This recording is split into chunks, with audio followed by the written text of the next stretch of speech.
ऐसन खिड़की काटी आज गंगा मैया पति जी के हो वो पार। ऐसन खिड़की काटी आज गंगा मैया पति जी के लेके हो वो पार।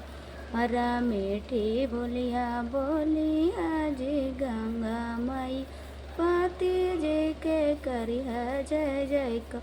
हरा मीठी बोलिया बोली आज गंगा माई पति जी पर करी है जय जयकार। ऐसन खिड़की काटी जी गंगा मैया बेटवा के लेके हो वो पार।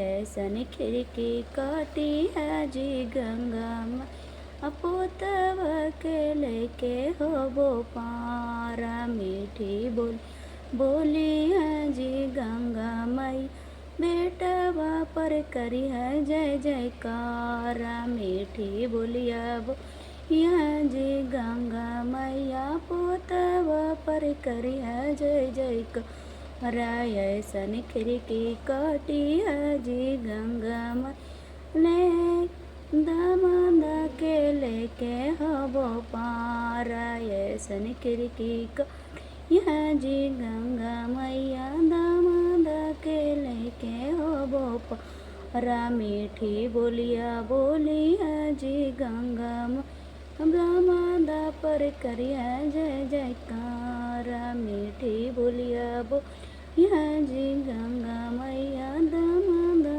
पर करी है जय जयकार।